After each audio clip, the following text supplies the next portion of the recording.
Dia kait dengan pergerakan bulan. Jadi siapa nampak anak bulan dia kena puasa. Siapa nampak anak bulan dia kena puasa. Dan orang yang percaya pada orang yang nampak anak bulan tu pun kena percaya, kena puasa, wajib dia berpuasa. Ini asas kepada puasa ni dah bila kita melihat anak bulan. Kemudian ada juga orang bertanya, Ustaz, kenapa kalau Mekah puasa kita tak puasa? Tak boleh ke kita ikut Mekah? Mekah puasa kita puasa, Mekah raya kita pun raya.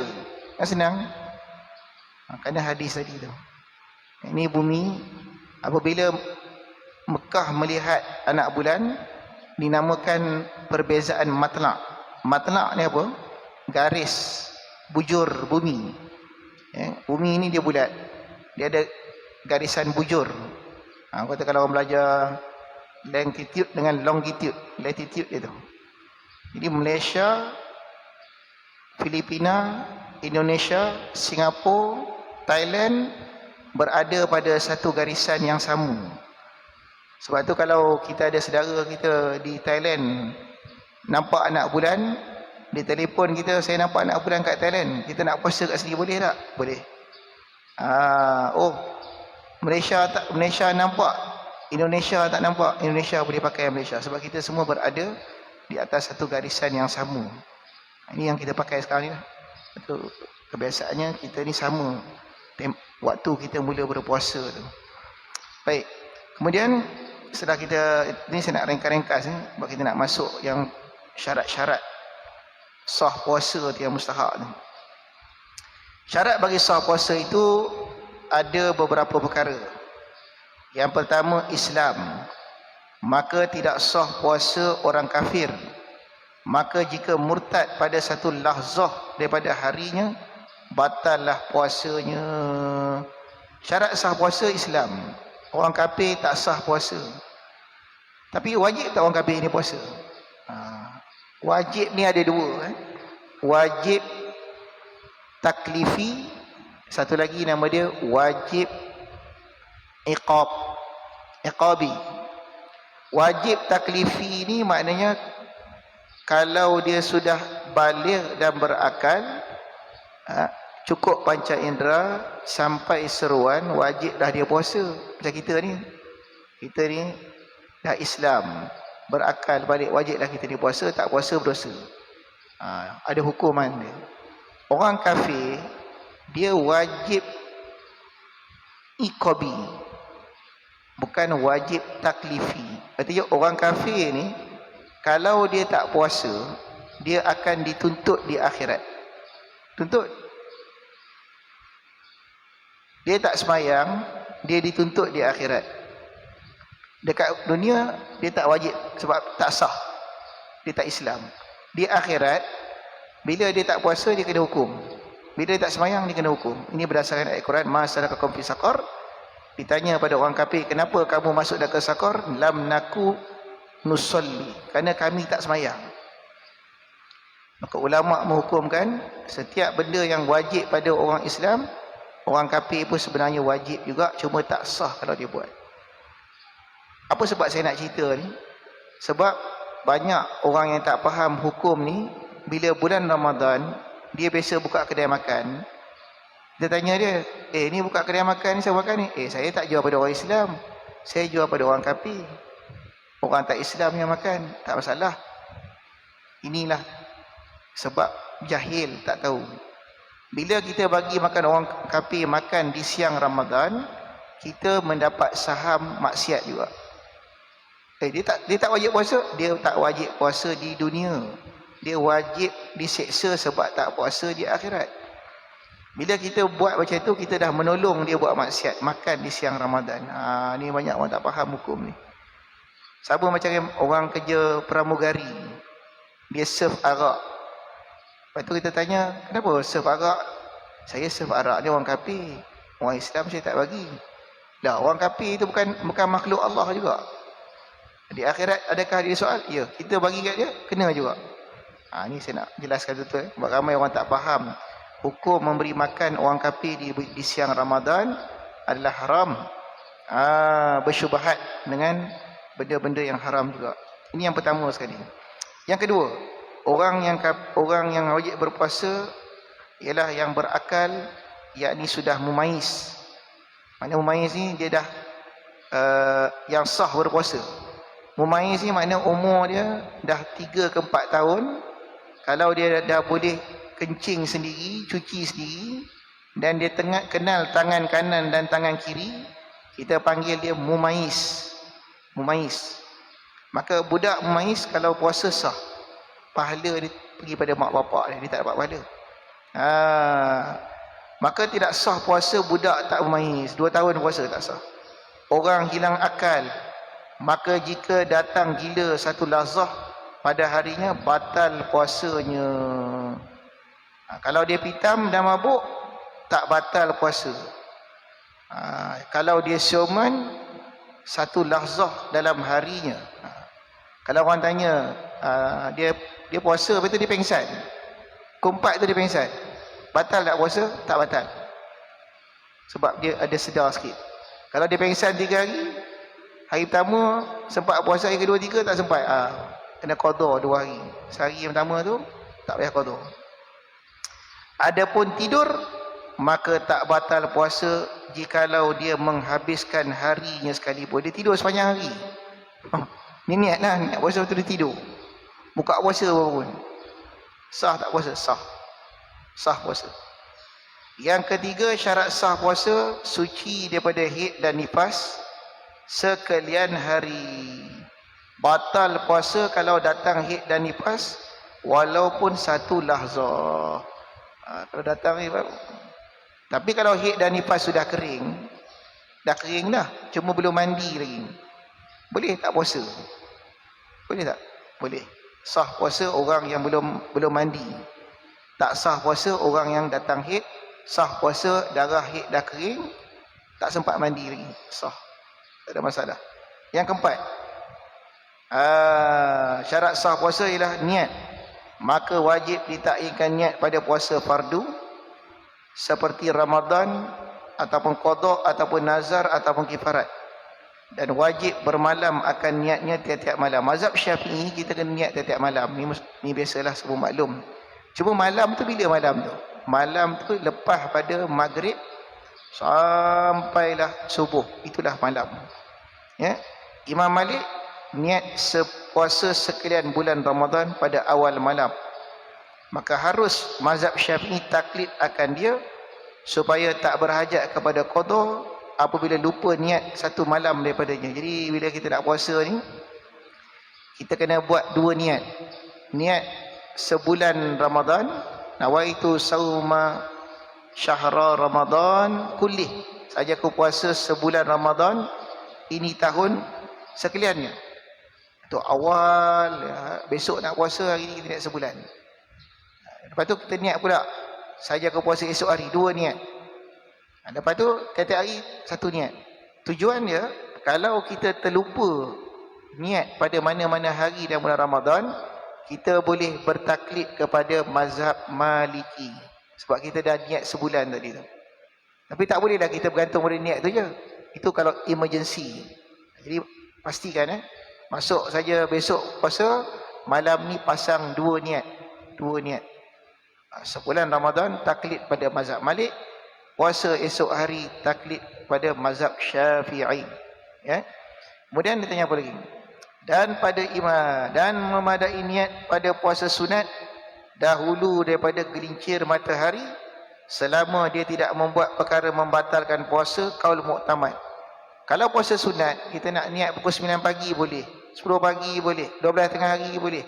Selagi tak masuk waktu zuhur, sah kita niat nak puasa pada hari itu dengan syarat tidak buat perkara membatalkan puasa. Tak makan, tak minum lagi, ya. Dan bermula sekurang-kurang niat puasa Ramadan tu ialah nawaitu sauma Ramadan. Sahaja aku puasa bulan Ramadan, nawaitu sauma ani Ramadan, semua boleh. Itu sekurang-kurang lah. Yang kelimanya cuma ada orang tanya, Ustaz, saya tak niat tapi saya bangun sahur. Adakah bangun sahur ni nama dia niat? Ada orang tanya, dia terlupa nak niat malam tu. Tapi dia ada bangun sahur. Makan sahur ni niat ke? Makan sahur. Panjang bahas. Dia agak payah pembahasan tu. Kalau Zuhir semata-mata bangun sahur makan, dia tidak mulahazahkan dalam hati dia makan sahur ni sebab nak puasa esok, maka tak sah. Sebab niat tu dalam hati. Makan sahur bukan niat. Tapi kalau dia niat, aku makan sahur ni, aku nak puasa esok hari, sah. Tapi kalau dia makan, kan tidur, lupa nak niat, tapi dah sahur, tak sah. Kena ada lintasan dalam hati, aku nak berpuasa Ramadan esok hari tu kena ada. Jaga sikit. Lepas tu elok kalau ada niat sebulan tu ni mustahab. Habis. Dan kata Kil, ada pendapat kata niat lepas gelincir matahari untuk puasa sunat sah. Puasa sunat. Kata Kil pula memadi niat jika mendahulu akan dia sesuatu membatalkan puasa. Oh, ada juga pendapat kata kalau dah makan pagi tu pukul 12 baru nak niat puasa boleh. Ada pendapat tapi dhaif. Yang muktamad itu sahabatlah. Bermula habis. Yang kelima, menahan diri daripada membatalkan puasa. Maka wajib menahan diri daripada makan minum walaupun sedikit, seperti sebiji langa, setitik air dengan sengaja. Maka jika makan minum dengan lupa atau jahil, tidak batal puasa. Ni pun orang tanya, rukun ataupun syarat sah puasa ni, dia kena tahan diri pada makan minum walaupun setitis air, dan menahan diri pada jima' dengan sengaja, mengeluarkan mani dengan sengaja, muntah dengan sengaja. Jima' dengan sengaja, mengeluarkan mani dengan sengaja, dan muntah dengan sengaja. Muntah ni apa muntah? Muntah ni makna daripada perut keluar melepasi had batin. Had batin. Had batin mana? Ha tu. Ha. Kha, had zahir. Kau cuba. Sebut.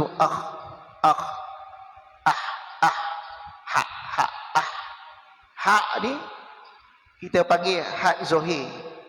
Had zahir. Kalau kita masuk pada dalam mulut kita tak lepas daripada had zahir, tak batal puasa. Lepas pada had zahir, batal puasa. Jaga hak ni. Habis.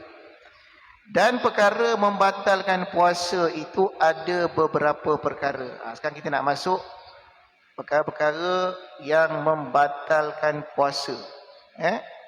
Yang pertama sekali, masuk sesuatu dalam rongga. Dan masuk sesuatu daripada ain dunia ke dalam rongga dengan sengaja, jikalau sedikit sekalipun.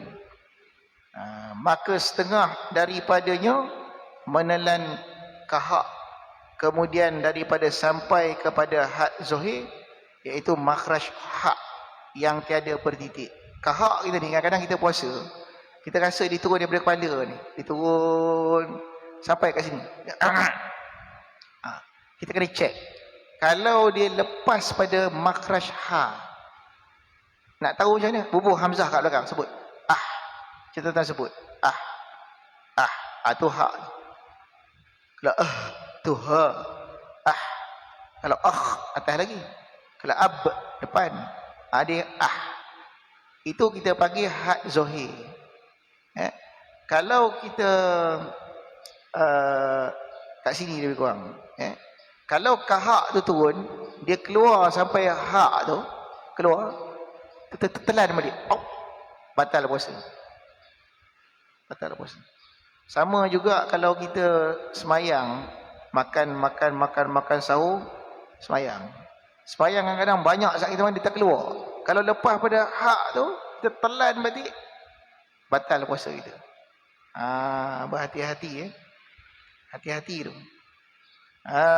Dan setengah daripadanya kembali tahi sembelit, kemudian daripada keluarnya, ini yang orang tanya ni, keluar tahi sembelit. Ini ada dua kaul, nasib baik ada dua kaul. Kaul yang pertama, berak tarik sebelit tau. Tak keras. Kita tekan, kita buang air kan. Tekan. Lepas, masuk balik. Tarik tu dia naik balik. Setengah pendapat ulama batal puasa tu. Mujurlah fatwa ni ada pendapat yang kedua. Maknanya benda tu lost control.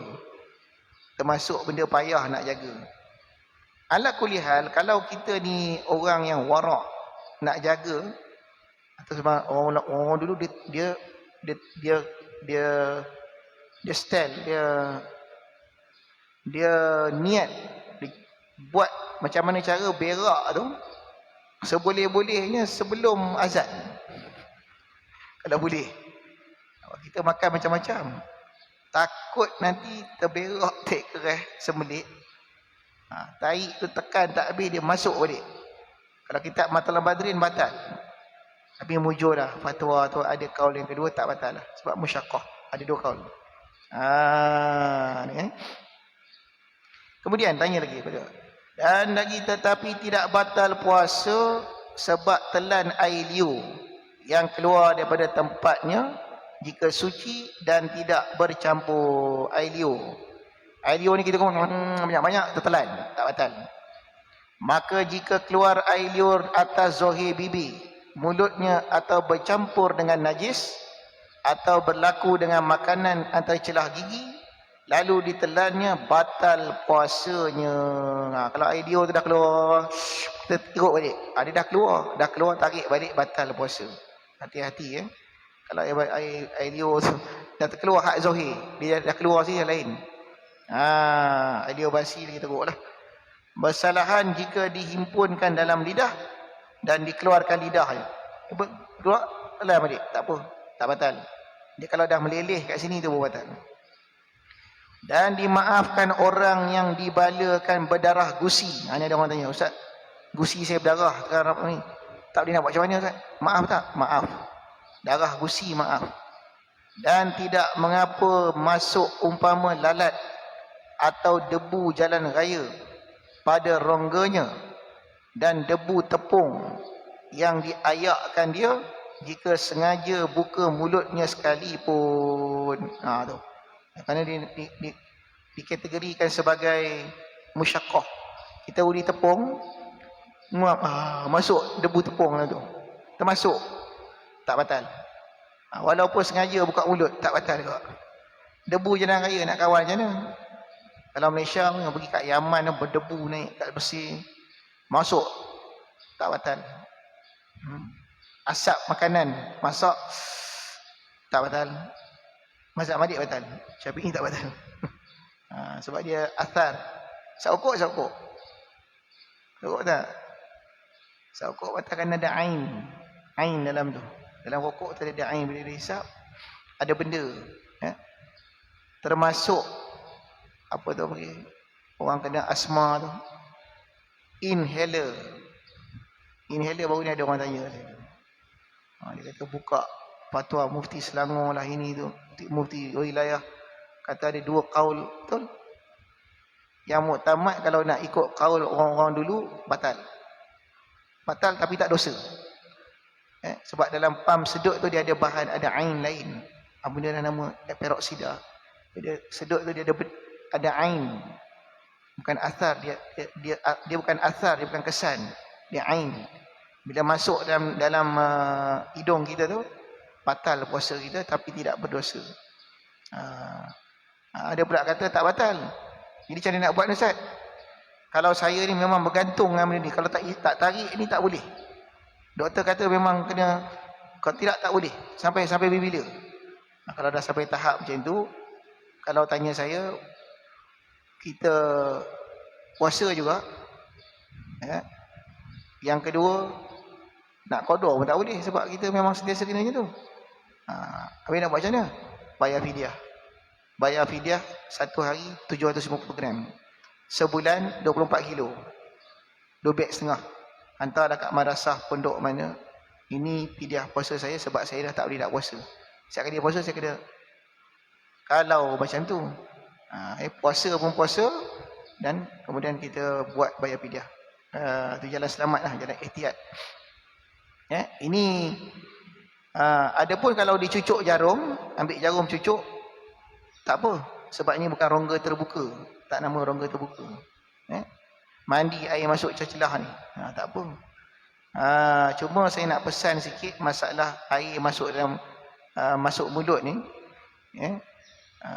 Kalau kita mandi wajib, air termasuk dalam mulut, hidung dan telinga, tidak batal puasa. Kalau mandi wajib. Kalau mandi sunat pun tak batal.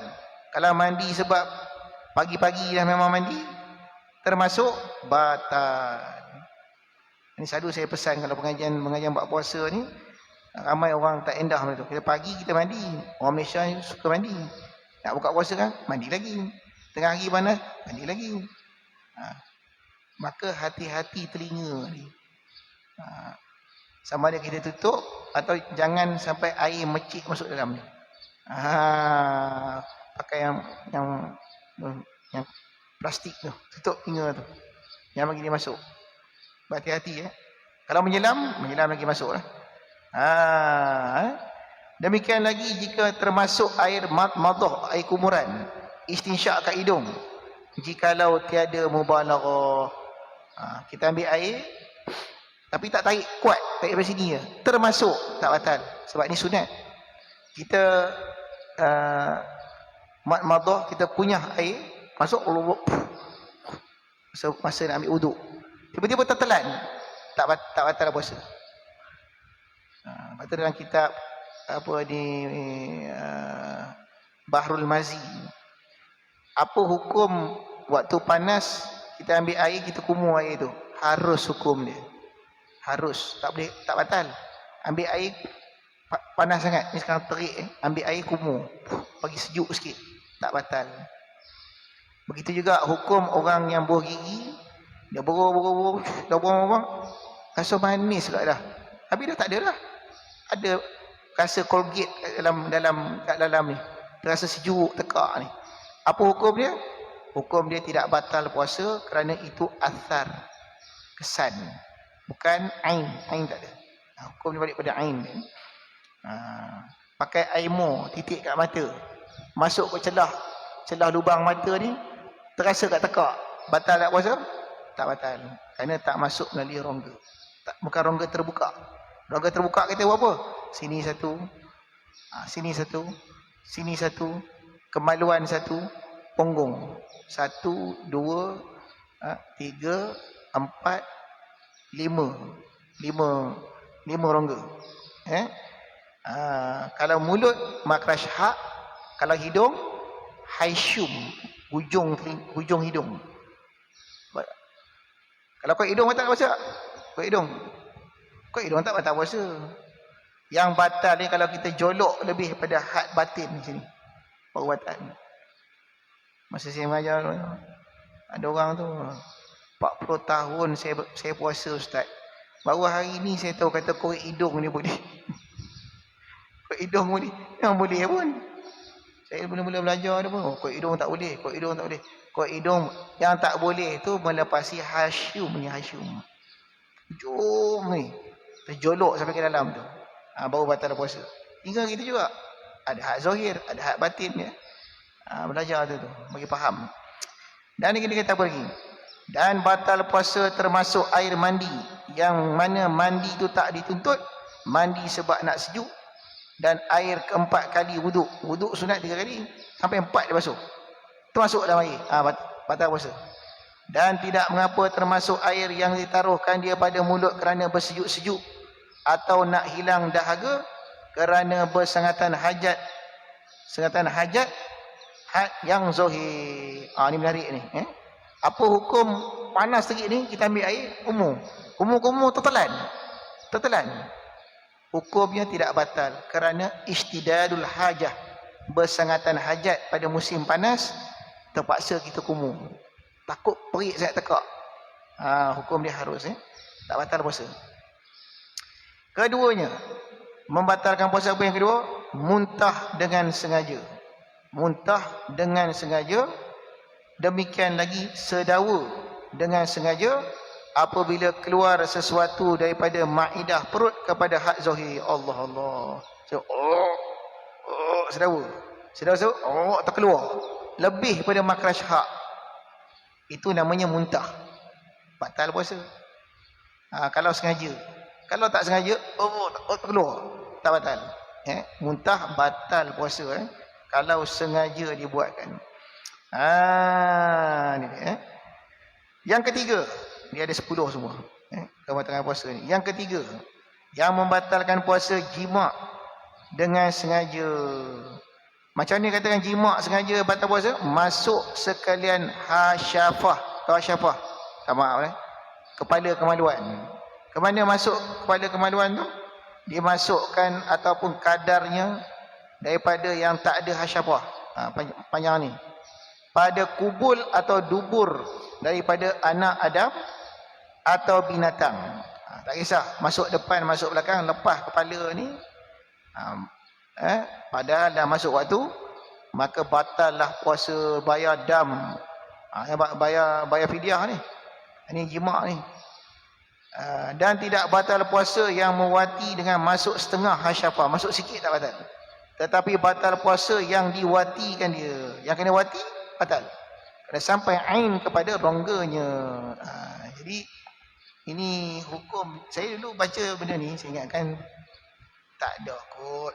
Siapalah nak buat kerja ni siang-siang Ramadan. Malam tu datang satu orang. Ustaz, saya nak bayar, nak tanyalah Ustaz.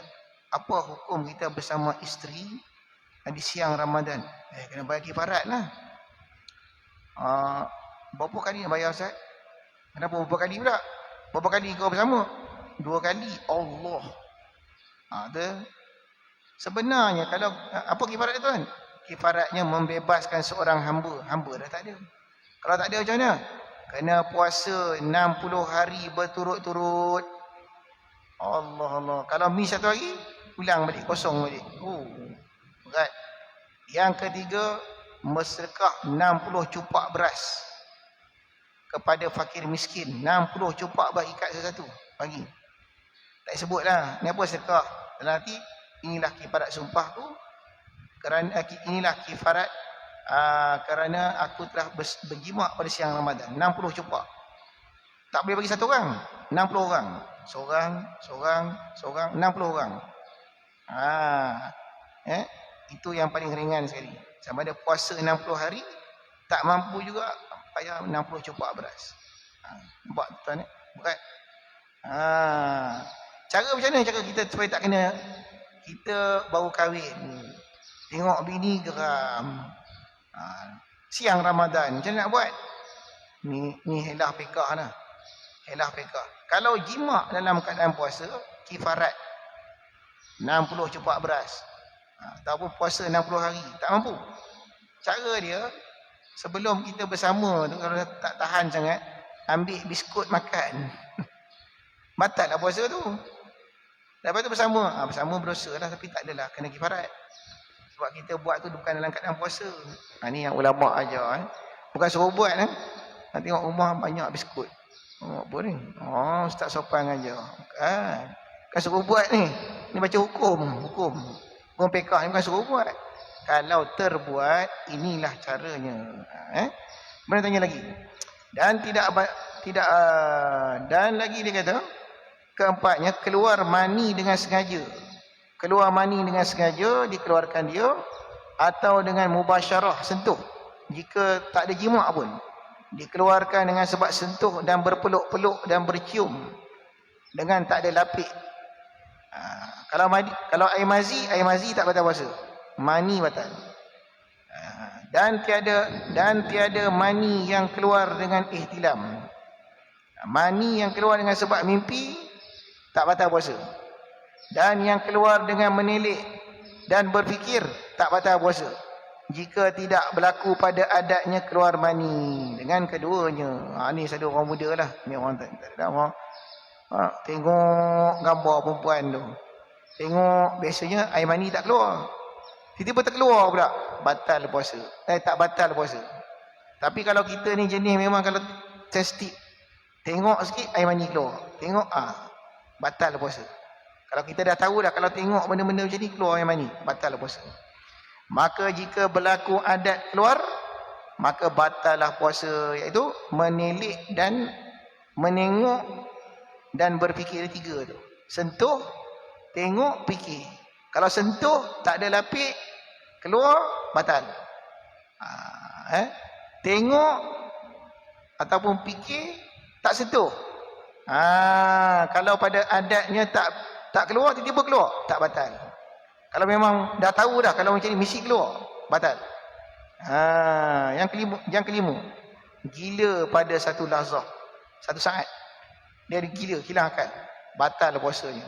Yang keenam, pitam sepanjang hari daripada fajar sampai jatuh matahari, pitam, tak sedar-sedar, bukan tidur, pitam, batal puasanya. Yang ketujuh, berbuka puasa dahulu daripada tahqiq jatuh matahari atau ghalib zonnya jatuh matahari, apabila tiada nyata baginya oleh hal. Buka puasa dulu daripada tahqiq.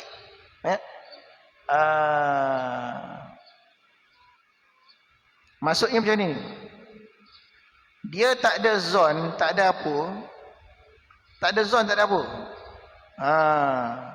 tak ada ghalib zon, matahari dah terbenam, dia makan dalam keadaan ragu-ragu, masa buka dah ada. Batal puasa tu. Ni banyak berlaku ni. Tak ada ijtihad. Ni rasa-rasa macam dah masuk waktu ni, makan, dia tiba makan buah azan, batal puasa tu. Tak boleh kata saya tak sengaja. Dia tak sengaja tu lain, tak sengaja, kita tahu kita di tengah puasa, lupa kata kita puasa, hukum ni dimaafkan.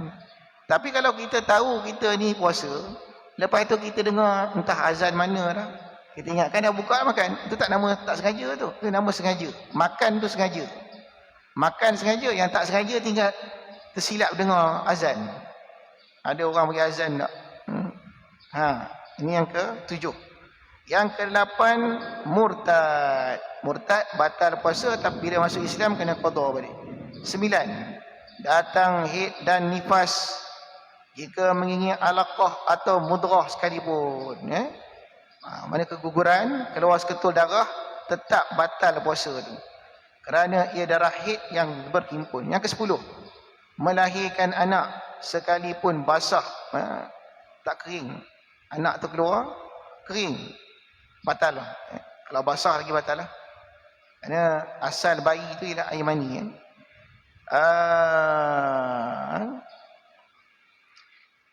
Kemudian sunat bagi orang yang puasa segera berbuka puasa dan mentakhirkan sahur sekira-kira jangan jatuh pada waktu syak. Orang yang puasa kena cepat buka, orang yang sahur kena lambatkan sahur. Dia lambat sahur tu, Rasulullah kata, sahabat tanya, ya Aisyah, bila Nabi makan sahur? Tasahharan Nabi sallallahu alaihi wasallam bi 50 ayatan, kadar 50 ayat surah Baqarah dah nak sampai. Kalau kita baca 50 ayat berapa lama? Lebih kurang katalah setengah jam, 15 minit kata. Itulah waktu sahur Nabi. Waktu sahur Nabi sekira-kira lepas makan, lepas tu baca Quran 50 ayat. Masa dia tu, masa pertengahan, berapa masa 50 ayat? Katalah 10 ke 15 minit. Itulah waktu sahurnya Nabi sallallahu alaihi wasallam. Memang lambat. Sunat dilambatkan.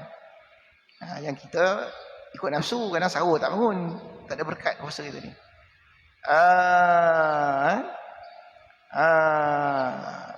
Sunat segera, jangan jatuh pada waktu syak. Maka harus berbuka dengan ijtihad, dengan umpama wirid, seperti segala waktu semayang, tiada dengan zon kerana asalnya lagi tinggal siang. Harus kita buka puasa ni kalau kita ada ijtihad. Tak tahu pukul berapa buka. Biasanya kalau dah baca Quran banyak ni, dah buka puasa dah, boleh, sah. Dan dengan yakin seperti melihat jatuh matahari. Dan harus makan sahur jikalau dengan syak pada lagi tinggal malam, kerana asalnya lagi tinggal ia, maka sah puasanya. Kita sahur ni, ni dah habis waktu belum ni, dah habis waktu, kita pun makan juga. Makan.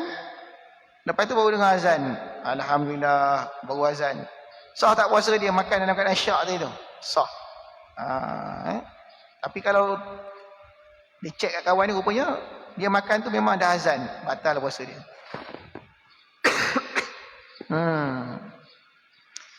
Dan sunat mandi junub dahulu daripada fajar. Sunat, takut air masuk tadi. Dan berbuka dengan tamar jika mudah, jika tiada maka dengan sesuatu yang manis, jika tidak barulah dengan air. Ini ada orang tanya ni, Ustaz, kita buka puasa sunat makan tamar. Kalau tamar tak ada, cari yang manis. Jangan nampak air kosong terus. Sirap ke, apa yang manis. Sunnah dia tu buka dengan benda manis. Terbaik ialah dengan buah kurma.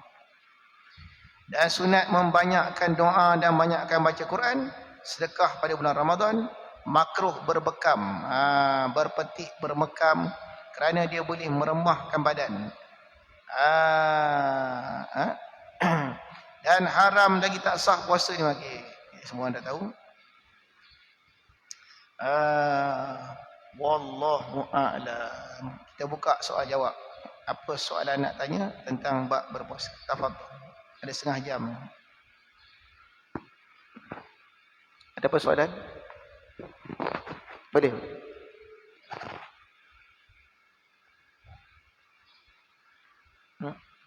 Puasa ni ramai dah pandai kan. Kita buka soalan lah. Apa yang soalan tuan-tuan nak tanya tentang puasa? Assalamualaikum Ustaz. Assalamualaikum.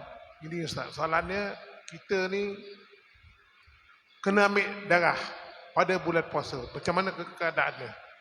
Batal tak puasa kat darah tu? Kerana ambil darah tu diambil daripada rongga yang tidak terbuka, diambil pakai jarum.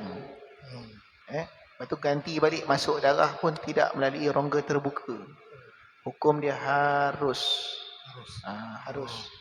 Cuma yang ada khilaf tu masalah kalau kita masuk gula pula tu. Masuk makanan dalam badan melalui jarum. Yang itu ada bahas. Ada yang kata sah, ada yang kata tak sah. Sebab dia macam nipu pula dah. Ni yang kita masuk ni bukan makanan, darah. Sah puasa. Sah. Tak ada masalah. Lain? Tanya-tanya. Apa-apa Ustaz. Assalamualaikum. Ini saya nak tanya kerana usus kita kan sakit. Orang sakit kan dia pergi hospital. Lepas tu dia kena sakit usus lah. Sakit kat hospital? Usus, dia sakit usus. Lutut. Usus, perut. Oh, perut. Lepas tu doktor dia puasa lah. Sakit kat perut Dia puasa, lepas tu doktor datang ambil tangan dia cucuk apa buntut dia. Buntut, punggung. Punggung buntut lah. Dia dah tahu apa sakit dia. Adakah nama ada Dia cucuk apa? Cucuk dengan tangan dia lah. Tangan. Batal puasa. Batal puasa dia. Dan sengaja kan? Itulah. Sengaja cucuk batal, tapi tak dosa lah. Dia cucuk untuk apa? Doktor? Dia dah tahu apa sakit dia lah. Batal. Tapi tak dosa. Wajib dia qada. Wajib dia qada. Dia kita jangan faham bila kita kata batal, berdosa. Tak. Dia ada perkara ibadah tu batal, tapi kita tak berdosa. Tak berdosa. Dan kita kena qada. Kerana itu hukum daripada Allah. Kadang-kadang kita kena bayar kifarat, tapi tak dosa. Contoh kalau orang naik haji kan. Orang naik haji tambah-tambah Mekah sekali kan, dengan Covid, dengan apa ni. Lepas tu dia kalau itu dia pakai mask ni, orang perempuan pakai ni. Ni kena bayar dam. Tapi kalau tak pakai kan macam mana pula? Macam mana tu? Kena bayar dam tak? Bayar seekor kambing sebab sengaja. Dosa tak? Tak dosa. Cuma saya selalu nasihatlah siapa yang nak pergi umrah tu. Kalau orang perempuan tu, jangan pakai yang macam ni, pakai yang macam tu, skrin tu. Jadi dia renggang, bila renggang tak kena lah. Ada jalan keluar. Apa saja perkara yang kita terpaksa buat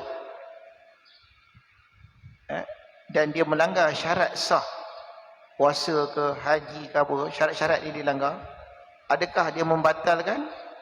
Dia membatalkan. Adakah dia berdosa? Tak berdosa. Macam tadi lah, tak berdosa. Tapi batal. Tanya soalan? Tanya-tanya. Macam-macam masalah kan.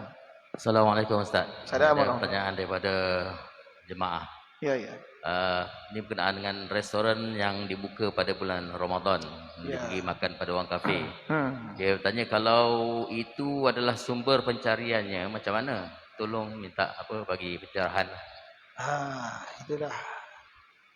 Ini yang masalah ni. Sumber syubhat. Kita bagi makan pada orang kafir, kita bersyubhat menolong pada maksiat. Sumber tu sumber tak bersih. Syubhat. Habis macam mana nak buat tu?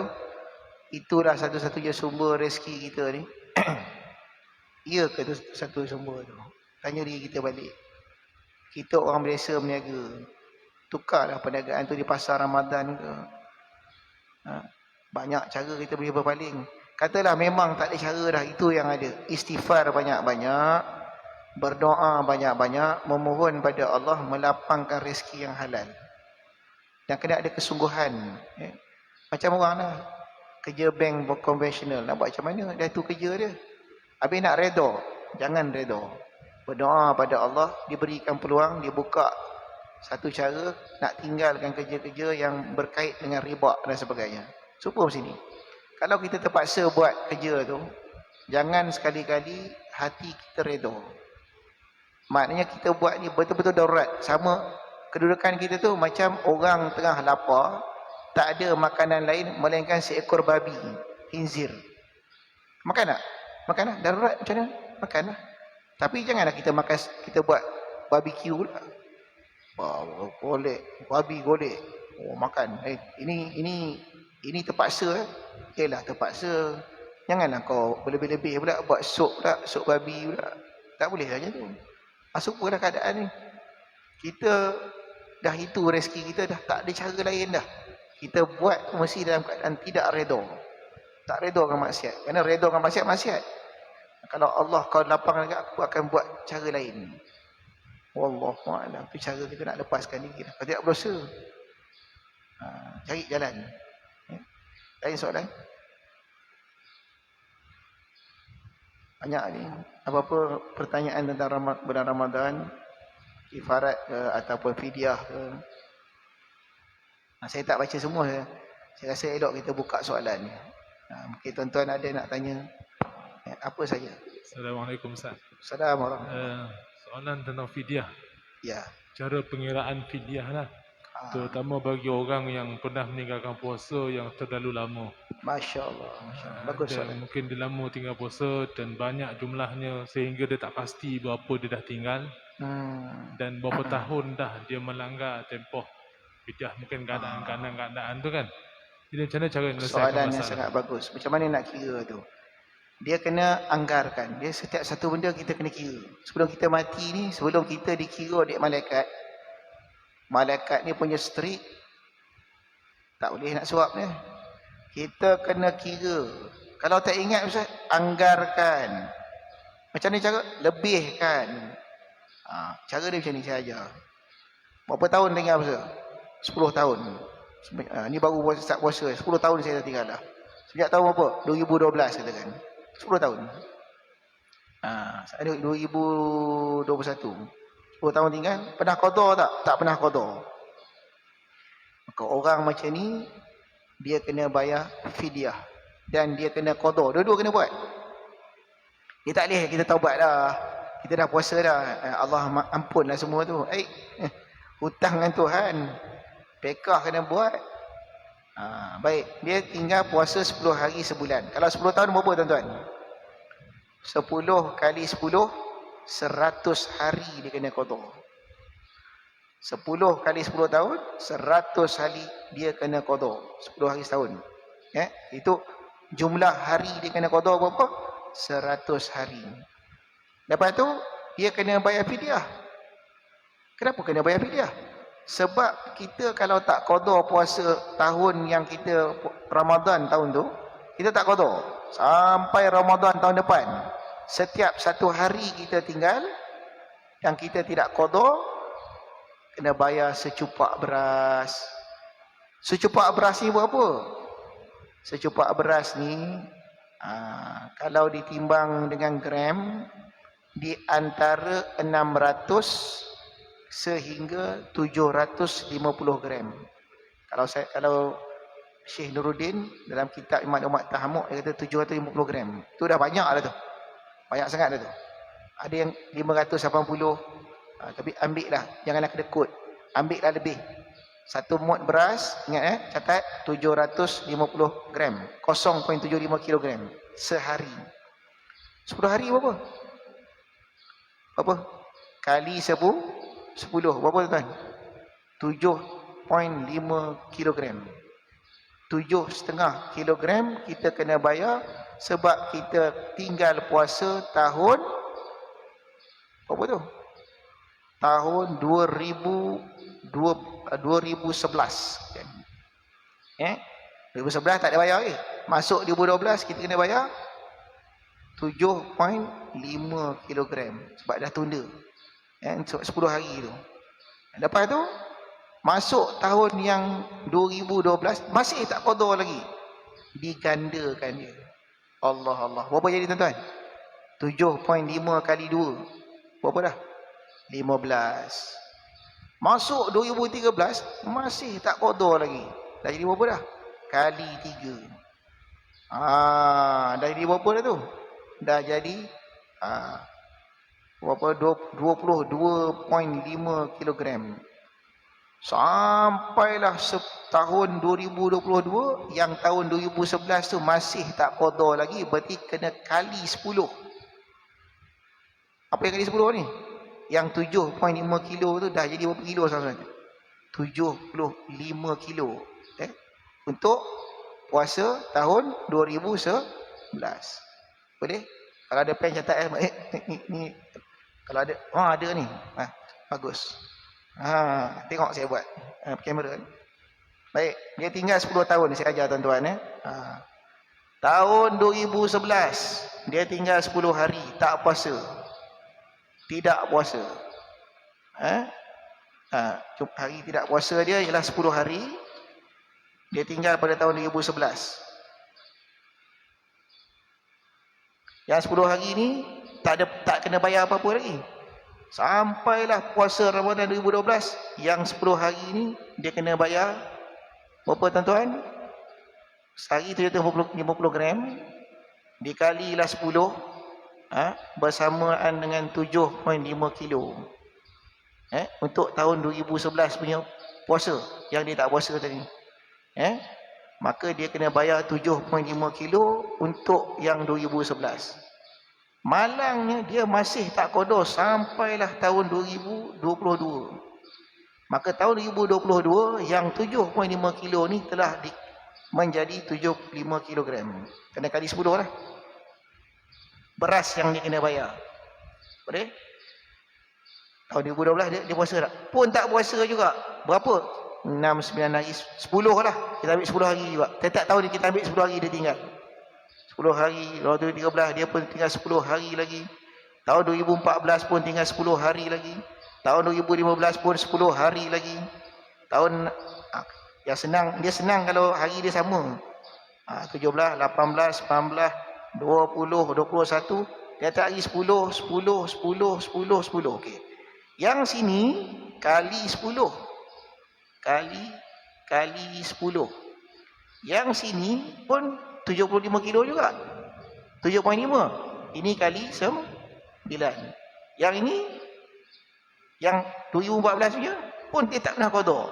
Dikalilah 8. Yang ini kali 7, ini kali 6, kali 5, kali 4, kali 3, kali 2, kali 1. Dijumlahkanlah semua ni. Ni jumlahkan semua ni.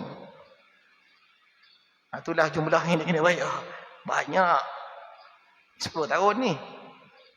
Maka saya bagi formula senang. Ada formula matematik dia. Untuk senang kita kira. Formula matematik dia. Kita tengok ni kan bilangan ini makin kurang kan. Cara dia tuan-tuan. Berapa hari tinggal? Katalah 10. Tulis 10. Darab dengan katalah 10 tahun kan. 10 campur 9 campur 8 campur 7 campur 6 campur 5 4 campur 3 campur 2 campur 1. Persamaan 10 kali campurlah semuanya. 3, 6, 10, 15, 21, 28, 28, 36, 36, 45, 45, 55. 10 kali dengan 55 ni didarablah dengan 0.75 kilo. Itulah jumlah fidyah itu. Berapa tu? 550 kali 0.75 kilo.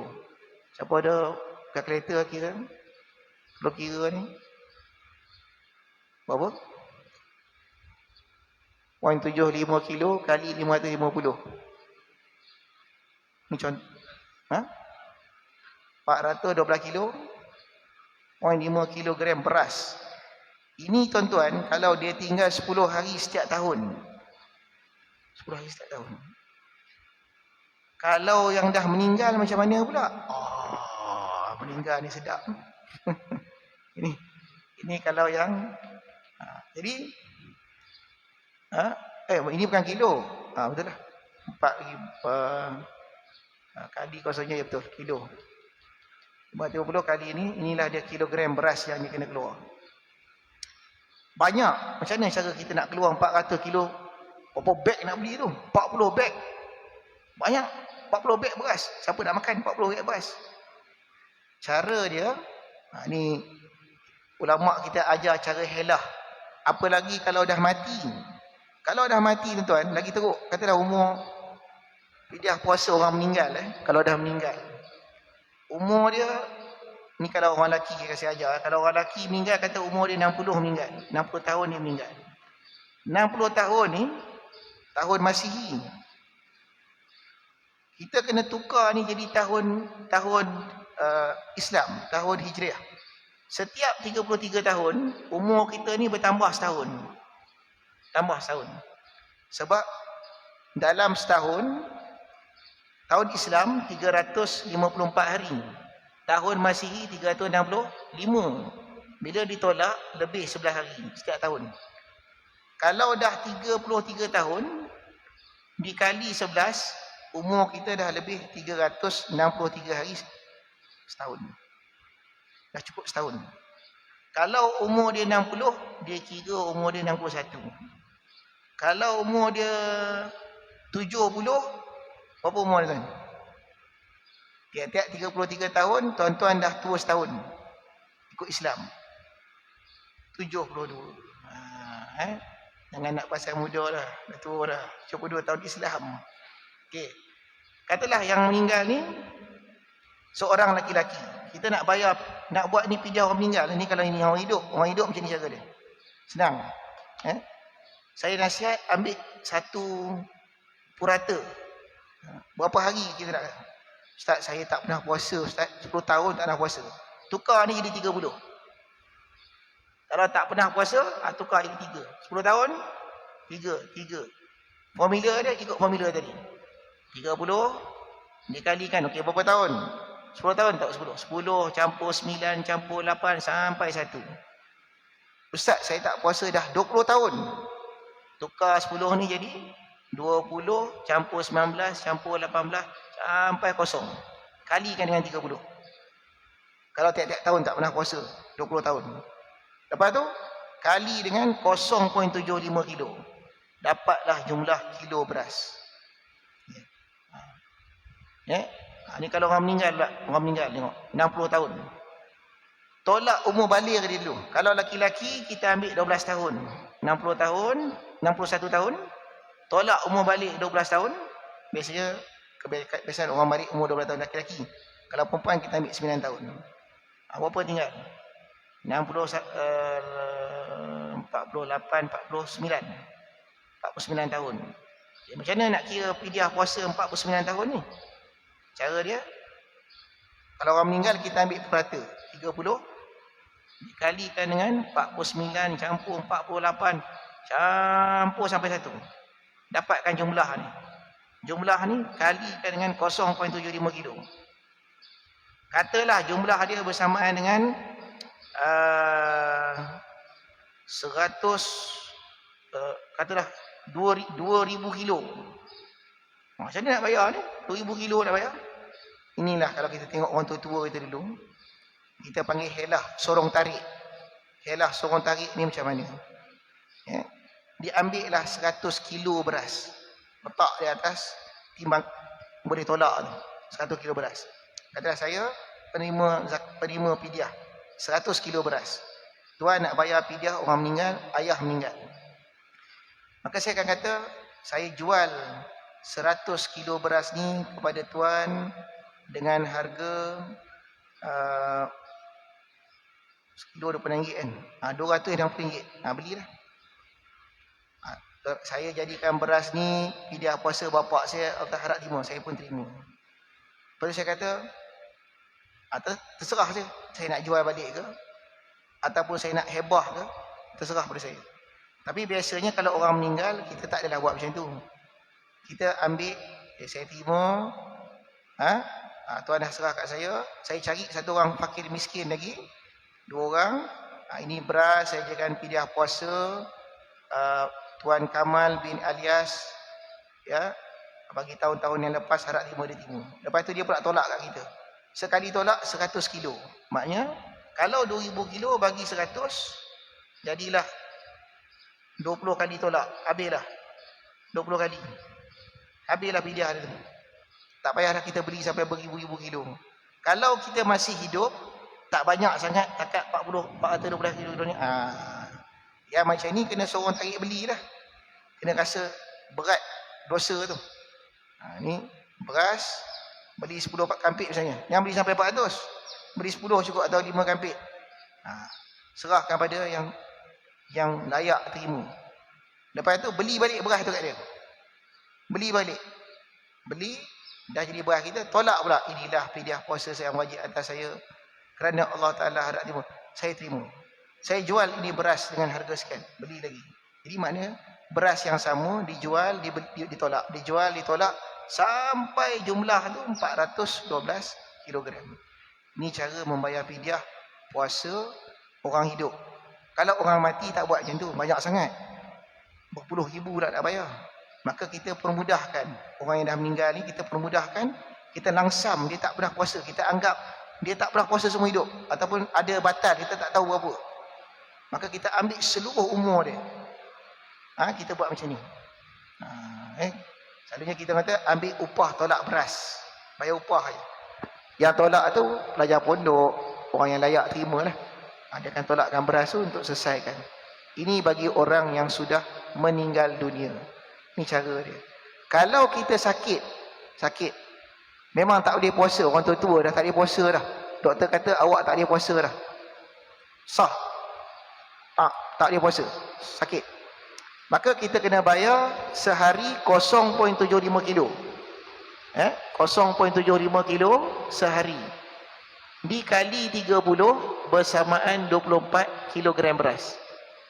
24 kilo ni tak banyak lah. 2 beg setengah. 2 beg setengah beras tu. Dan kita berilah kepada fakir miskin yang layak terima dengan niat membayar pidyah puasa. Selesailah pidyah kita tu. Ada soalan? Katanya. Siapa tak faham? Kalau siapa nak belajar lagi boleh datang jumpa saya. Saya akan ajar cara kira yang betul. Penting ni belajar ni. Kalau tidak kita tak tahu nak bayar pidyah puasa kita sendiri. Ya? Ni formula yang paling mudah. Sebab saya tiap-tiap tahun terima pidyah puasa orang. Ini cara saya kira. Ustaz, kalau solat punya solat. Kalau solat punya pidyah macam ni. Pidyah solat. Orang meninggal. Orang hidup jangan. Dia nak bayar pidyah solat. Oh tak boleh. Tak terima. Kalau pidyah solat orang yang meninggal. Kita nak pidyahkan. Apa hukum dia? Harus ada qaul. Membayar pidyah solat orang meninggal. Dia 60 tahun. Tolak umur balik dia 12. Umur 61 kan. 61 tahun tadi 49 tahun. 49 tahun kali dengan setahun Islam 354 tahun hari. Setahun ada 354 hari kali dengan 5 waktu. Ni jumlah dia. Boleh kira berapa ni? Contoh ni. Berapa jumlah ni? 49 tahun kali dengan 354 hari kali 5 waktu. Nak dapat cupak beras. Berapa ni? 86,000. 86,750 cupak beras. 30. Tengok banyak tu. Ni cupak beras ni. 86,730 cupak beras. Oi, banyak ni. Kalikan dengan 0.75. Nak dapat berapa kilo? Ada satu cupak ialah 0.75 kilo. Kalikan berapa dapat?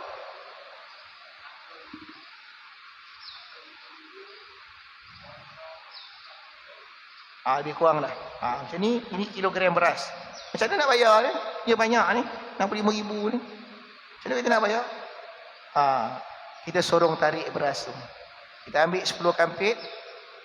10 kali 10, 100 kilo. Kita tolak, sekali tolak 100 kilo. Bagi 100. Berapa ni? 650.47. Genapkan lebih kurang 650 kali. 650 kali tolak. Jadi kita ambil lah 10 orang fakir miskin. Sama-sama dia. Pelajar-pelajar madrasah dia akan inilah fidyah puasa, fidyah semayang yang wajib atas simpulan terima, tolak sampai habis untuk membayar fidyah solat. Orang meninggal ni ada 4 perkara kita nak buat. Fidyah semayang, fidyah solat, fidyah puasa, fidyah semayang, kifarat sumpah, kifarat nazar. Untuk selesaikan semua hak orang meninggal. Kifarat nazar ni maknanya kita andaikan dia pernah bernazar tapi dia tak sempat nak bayar. Dia tak tunai nazar. Kifaratnya membayar 10 cupak beras kepada 10 orang. Tak boleh ambil 10 tu bagi seorang, tak boleh. Satu, ini kifarat sumpah 10 cupak beras. Bukan 10 cupak. 10 gantang beras. Kepada 10 orang. Jadi ambil 10 cupak. Satu orang ini kifarat sumpah mayat arwah sekian-sekian timur. Satu seorang lagi sampai 10 orang. Itu juga kifarat sumpah. Ini cara kita selesaikan mayat yang meninggal. Ada soalan? Kifarat sumpah, kifarat fidyah sembahyang, fidyah sembahyang, fidyah puasa, kifarat sumpah, kifarat nazar. Jadi maknanya ikhtiar kita membantu si mati supaya selesai. Kalau siapa-siapa meninggal, kalau kami kat madrasah ini kami buatlah setiap bulan Ramadan, tuan-tuan nak bayar, kita ambil tak mahal lah. Biasa kita ambil upah 1,500 untuk 10 orang pelajar, upah dia, dan dibayar untuk orang meninggal. Kalau hidup, kena kira betul-betul lah. Kalau hidup dah meninggal, kita bantu. Wallahu a'lam. Ada soalan lain perkara nak tanya? Assalamualaikum Ustaz. Ini soalan daripada rakan FB yang bernama Cik Chu Ani. Ya. Soalan dia, Assalamualaikum. Kini timbul isu azan maghrib lebih awal dari matahari terbenam atau mega warna merah di langit masih kelihatan. Apa komen Ustaz? Macam mana? Kata timbul isu azan maghrib lebih awal daripada matahari terbenam. Mungkin jam tu tercepat lah. Jam tu cepat daripada matahari. Jam cepat pada matahari terbenam. Dahsyat tu. Jadi kalau timbul isu macam tu, yang mana nak pakai? Pakai matahari. Sebab matahari, jam ni ijtihad.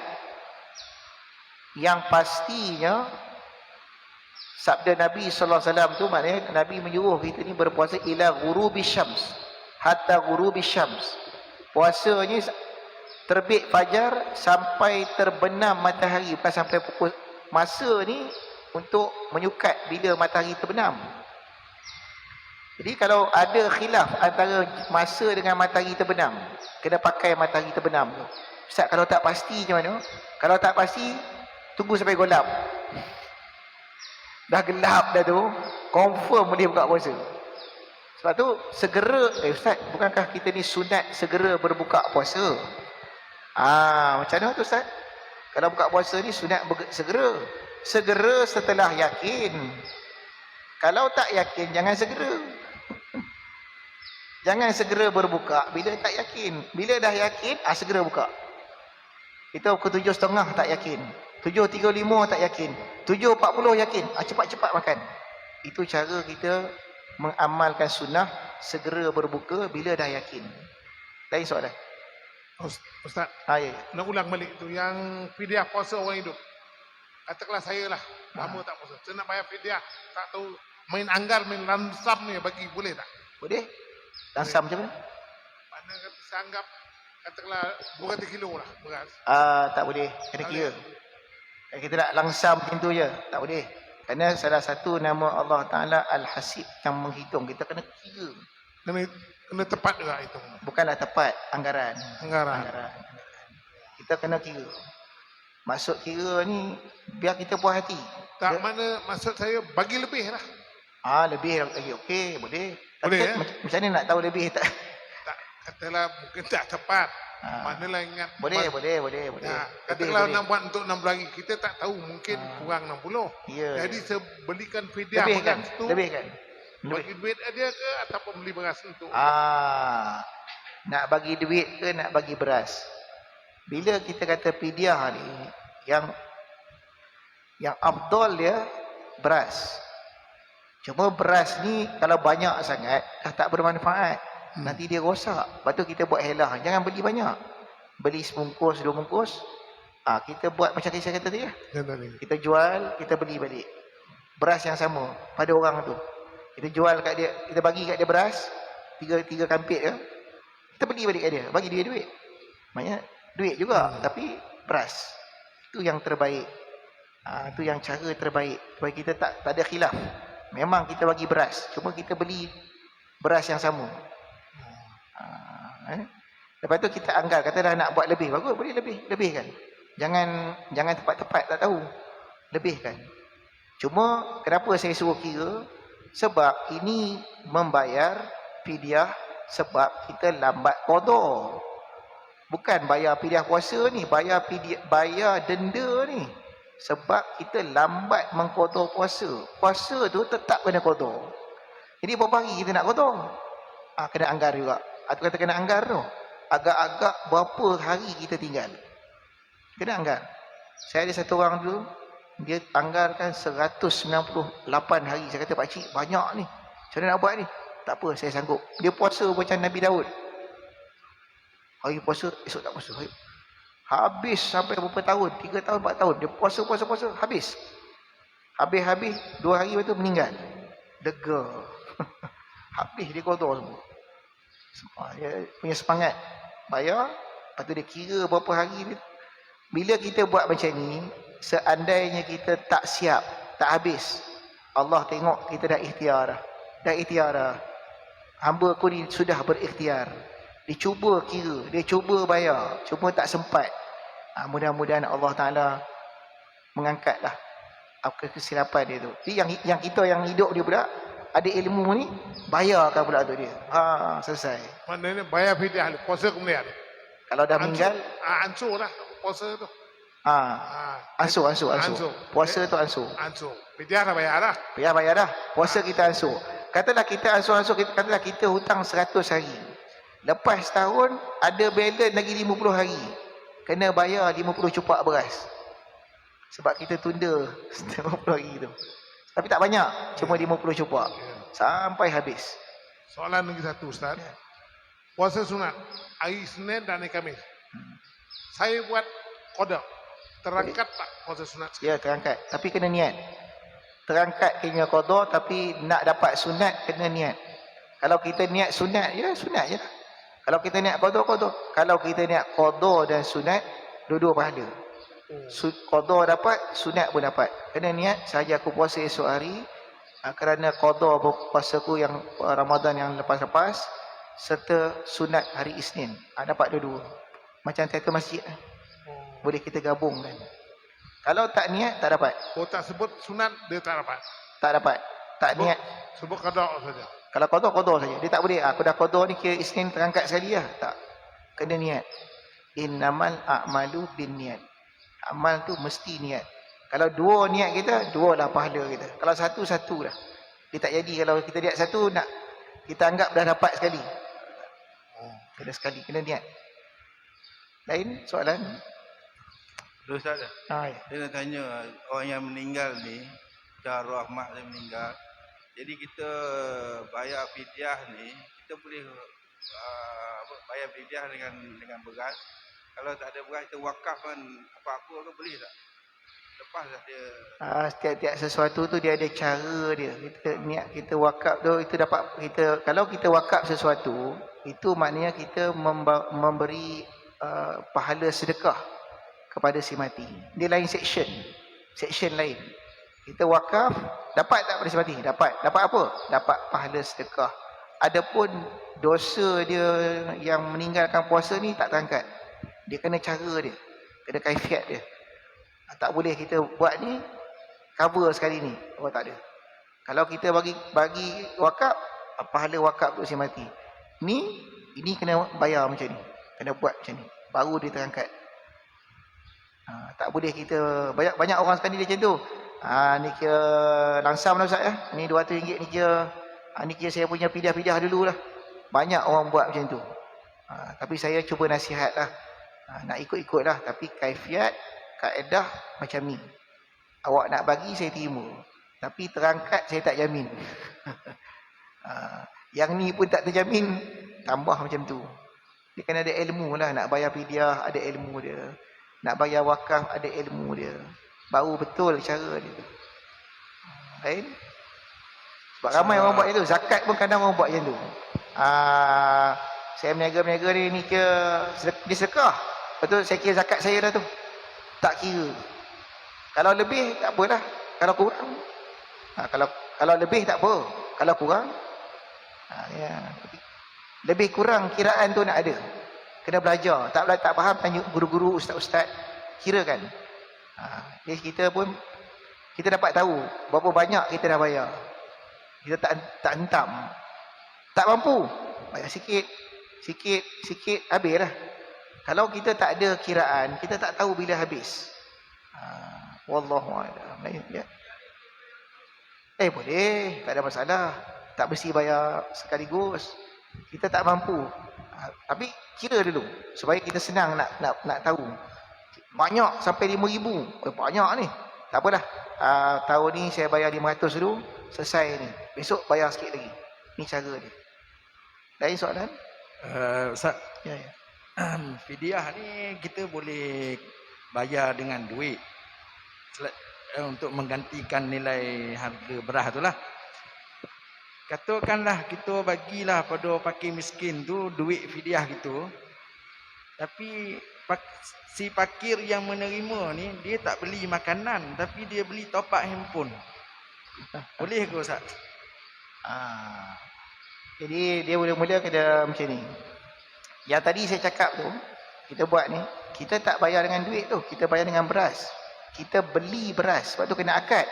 Ni beras kita bagi, lepas tu kita beli beras. Kita tak bagi duit kat dia, kita beli beras. Kita tolak beras lagi. Jadi kita sebenarnya memang tolak beras. Cuma duit tu kita beli beras. Duit tu dia dapat, dia buat apa? Buatlah. Jangan kita bagi dia duit, suruh dia beli beras. Tak jadi dah. Tak jadi tu. Dia bagi beras. Lepas tu beli beras tu kat dia. Dapatlah duit. Jadi dia dapat duit tu atas nama dia jual beras. Ni nak beli handphone ke dia nak beli apa? Ikut dah.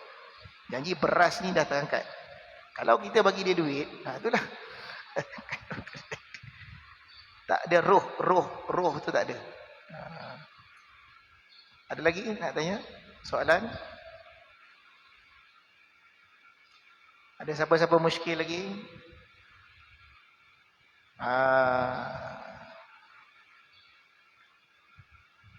Wallahu a'lam. Ya, mudah-mudahan dengan apa yang kita kaji ini mendapat barakah, ya. Apa-apa kekurangan saya minta maaf, ya. Silapan beramallah dengan ilmu. Sebulan itu je, beramallah dengan ilmu. Ya. Semoga yang sebenarnya yang satu lagi yang saya perlu bicarakan sikit ialah tentang zakat fitrah. Zakat. Bila bulan Ramadan ni orang suka nak bagi zakat fitrah sebagainya. Ada dua cara lah. Satu pada amil. Satu lagi kita nak bagi pada orang yang layak terus. Jadi ada setengah kita ni memberi zakat-zakat kita ni, kita nak bagi terus. Tapi terbagi pada salah orang. Kerana yang berhak menerima zakat fitrah, zakat sebagainya ni 8 golongan saja. Kalau kita memberi pada bukan 8 golongan tu, zakat kita tak terangkat. Siapakah 8 golongan itu? Fakir, miskin, mu'alaf, orang yang sedang berhutang, orang yang berjihad perang fi sabilillah, kemudian orang yang apa lagi? Ibnu Sabil, orang musafir. Ada 2 lagi. Amil, satu lagi. Riqab, hamba mukatab. Ada 8. 8 golongan ni yang dah tak ada 2 dengan 6. Yang tak ada 3, 2. Yang orang pergi perang fisabilillah, tak ada gaji. Dah tak ada. Yang kedua, yang dah tak ada lagi ialah orang yang hamba mukatab, nak merdeka. Dia tinggal 6. Ada juga setengah-setengah ulama kontemporari kata fisabilillah tu ialah orang buat kebajikan, tak payah buat hospital, buat itu, buat ini. Itu pendapat yang agak bercanggah dengan mazhab. Kerana zakat ni mesti ada orang yang terima. Kalau kita buat masjid, buat itu sedekah lah, wakaf lah. Jangan bagi duit zakat pula. Kecuali kalau masjid nak terima duit zakat ni, ada cara dia. Ada cara dia. Lantik panitia, lepas tu banner masjid, hutang. Hutang itu, hutang ni, nak hutang, ambil duit zakat atas nama orang berhutang. Boleh. Untuk bayar bahan, bagi membayar keperluan masjid. Ini yang dia buat di Aceh. Di madrasah-madrasah, dia hutang. Jadi orang nak bagi duit zakat, dia terima duit zakat ni atas nama orang berhutang. Ambil duit tu, bayar. Terangkat dua-dua. Ya, ada teknik dia lah, cara kita nak terima. Anak-anak yang sedang belajar termasuk orang fakir. Penuntut ilmu termasuk fakir. Bukan fisabilillah tu. Fakir maknanya dia dah balik, dia patut kerja. Dia tengah belajar nak kerja macam mana. Kerana fakir tu ialah orang yang ada usaha yang layak bagi diri dia. Sedangkan dia sedang belajar. Maka dia mengambil zakat tu atas nama fakir. Fakir miskin. Yang makna dia tak ada usaha. Bukan fisabilillah. Fisabilillah tu perang tu. Ya.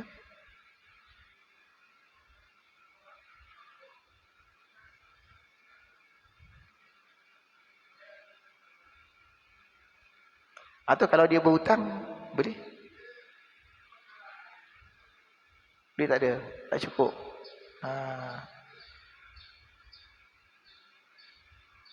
Dia kena berhutang. Maksudnya dia kena berhutang. Hutang tu dah kena wujud. Dia beli barang, ada resit dia, ambil. Tu yang susah tu. Dia nak terima duit. Tak boleh. Direct tak boleh. Sebab 8 golongan tadi. Tak ada, tak termasuk banner sekolah, tak ada. Nak ambil duit ni, zakat ni atas nama banner sekolah, fisabilillah, tak ada. Dan mazhab kita tadi kena teknikal tu kena ada. Kena ada teknikal sikit. Atau lantik orang yang panitia tu, yang diri dia tu layak terima zakat. Tapi itu bahaya sikit. Bahaya sikit. Kang dapat kat dia Kang, dan memang layak terima. Dah dapat kat dia makan, tak ada dosa dah. yang bodoh kita lah. Dia tu layak timur, dia fakir miskin, dia timur. Lepas tu dia makan, tak dosa. Yang terbaik dia tu fakir, dia satu orang berhutang, gurama, panitia ataupun panitia yang layak terima zakat. Tak kira mu'allaf ke apa ke, dia layak terima dan dia amanah. Dia ambil, dia masuk sini. Untuk mengesahkan. Itu yang terbaik. Supaya kita terlepas daripada khilaf-khilaf mazhab ni. Tak masalah. Wallahu a'lam. Tanya lagi, Ustaz. Tadi. Tentang zakat. Saya ada nak mengeluarkan, saya dah ada mengeluarkan zakat. Jadi ada bahagian-bahagiannya yang saya nak keluarkan untuk fakir miskin dan orang-orang yang memerlukan bantuan. Jadi bila saya serahkan duit kepada Baitul Mal atau pusat zakat, dia mengatakan bahawa cara penyerahan wang zakat ialah saya kena berapa bahagian yang tadi asnaf tadi, katalah 3 asnaf yang saya nak bayarkan zakat, 5 asnaf lagi saya kena bayar ke pusat zakat. Jadi saya tak boleh gunakan semua duit zakat tadi untuk bayar kepada 3 asnaf tadi. Itu kaedah yang diterangkan oleh tak macam tu. Tak. Dia kalau kita balik pada Al-Quran tu, innamas sadaqatu lil fuqara wal masakin wa mu'allafat ila akhir ayat. Jadi ulama bahas panjang kitab tu. Ada dalam kitab Sabilal Muhtadin, ada dalam kitab Bughyatul Tulab dan banyak kitab lagi. Dia banyak kaul. Yang akhir sekali, kalau kita bagi pada 3 asnaf ataupun 1 pun dah cukup, tak ada masalah. Tak ada masalah. Cuma afdal dengan tak afdal dia. Bukan dosa tak dosa, afdal tak afdal. Yang kedua, tengoklah jumlah duit tu.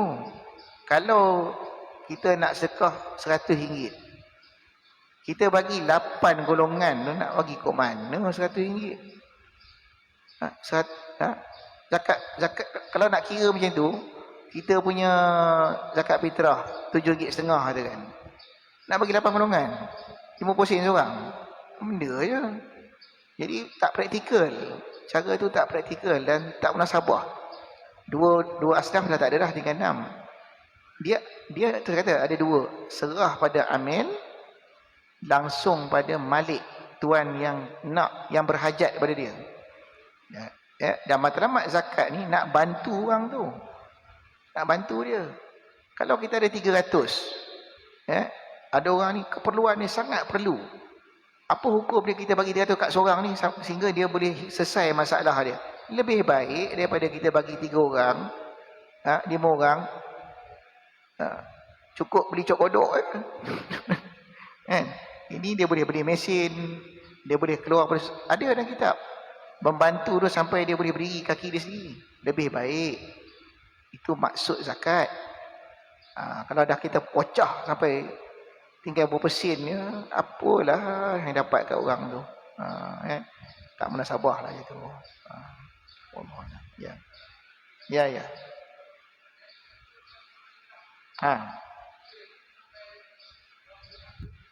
Ulama kata 7 tahun. Dobek dia 7 tahun. Kalau dah 10 tahun muka tu datang lagi, tak ada mu'alaf dah tu. Dah Islam betul lah tu. Mu'alaf ni yang dilembutkan hatinya kerana dia baru dalam agama. Kita tak nak dia lari pada Islam. 10 tahun mu'alaf lagi. Mu'alaf apa? Kedalap lah, tak ada dah. 10 tahun. Baru ulama menghadkan 7 tahun. Lepas 7 tu dah kira tak mu'alaf lagi dah. Dah kira sempurna Islam. 3 tahun, 2 tahun, 4 tahun. Ayolah, bolehlah ambil apa atas nama mu'alaf ni. 7 tahun ke atas sudah tak ada dah. Dah tak nama mu'alaf. Wallahu a'lam. Saya cukup untuk ini. Kalau ada apa masalah lain, boleh Robik boleh tanya pada saya ataupun ustaz-ustaz lain. Menuntutlah ilmu. Selamat menyambut Ramadan Al-Karim.